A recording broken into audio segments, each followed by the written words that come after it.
दोस्तों नमस्कार, मेरा नाम रविकांत भारती है। यह पीछे जो तस्वीर देख रहे हैं इस बाबा का, इसको आप जरूर जानते होंगे।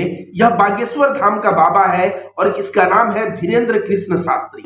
और यह हजारों का मजमा लगाता है और हजारों के भीड़ से किसी एक व्यक्ति को बुलाता है, उसका नाम, उसके पिता का नाम, उसके गांव का नाम लिख देता है और उसकी सारी परेशानियां लिख के और फिर पढ़ना शुरू करता है। तो जब पढ़ता है तो सामने वाला बंदा आश्चर्य में पड़ जाता है कि बाबा तो अंतर्यामी है, हमारे दिल की सारी बातें जान गए। और इस तरह से यह बाबा सुर्खियों में आया और धीरे धीरे आज इसके लाखों फैन हैं। नितिन गडकरी और तमाम बड़े बड़े नेता भी इसके आश्रम में इससे मिलने गए हैं। लेकिन तमाशा तो तब खड़ा हुआ जब यह नागपुर में एक प्रोग्राम कर रहा था। वैसे आपको बता दें, यह राम कथावाचक है, तो वहां जाके प्रोग्राम कर रहा था। उस प्रोग्राम के दौरान इसके जो वीडियो थे, उस वीडियो में दावे थे कि भूत प्रेत की बीमारी को यह ठीक कर देगा और इस तरह के तमाम अंधविश्वास से भरे बात उसके वीडियो में थे। वहां जो अंधविश्वास उन्मूलन समिति के अध्यक्ष हैं, जिनका नाम है श्याम मानव, उन्होंने इस बाबा को चैलेंज कर दिया कि अगर तुम सही में भूत प्रेत को भगा सकते हो, बीमारी को ठीक कर सकते हो, मन की बात को समझ सकते हो, तो तुम मेरे मन की बात समझो।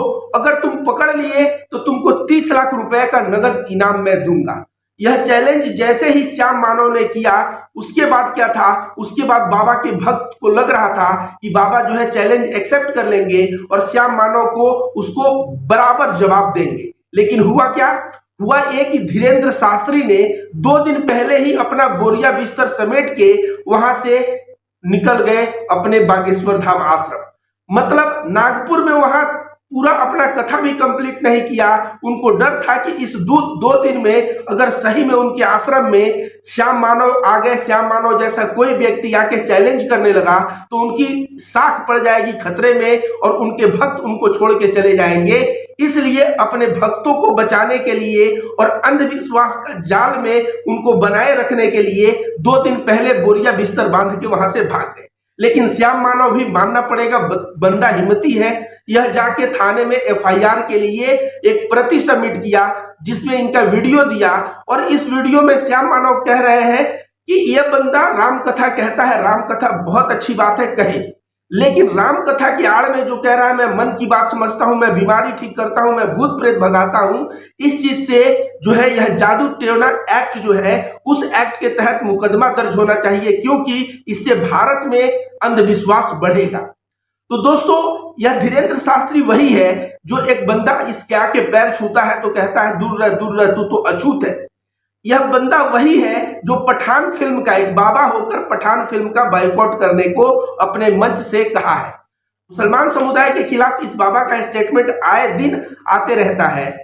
तो इन बाबा के ऊपर एफआईआर की प्रति तो श्याम मानव ने लगा दिया है और इस बाबा की सच्चाई भी अब सामने आने ही वाली है। और आए दिन यह बाबा विवादों में रहता है।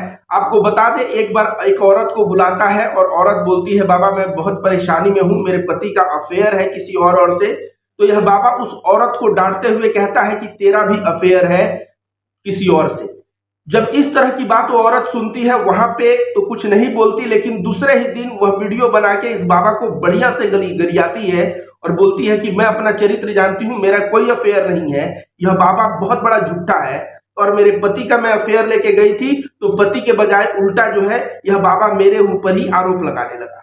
तब उस बाबा का जो अंतर्यामी का गुण है, जब इनके भक्त जो है, भक्तों में से ही कुछ लोग वीडियो बना के इनको गाली देते हैं, तो उस वक्त इनका अंतर्यामीपन जो है समाप्त हो जाता है। जो बाबा दूसरे का भाग्य बताता है, यह बाबा अपना भाग्य नहीं बता पाया, क्योंकि उस कार्यक्रम को 2 दिन और ठहर जाता, कंप्लीट कर लेता, तो कम से कम लोगों को सच्चा ज्ञान मिलता राम कथा का। लेकिन 2 दिन पहले अपना बोरिया बिस्तर समेट के भागने की नौबत आ गई। यह इतने बड़े जो है ज्ञानवान और इतने बड़े जो है दूसरे के मन की बात को समझने वाले हैं, जो अपना भविष्य स्वयं नहीं जानते हैं।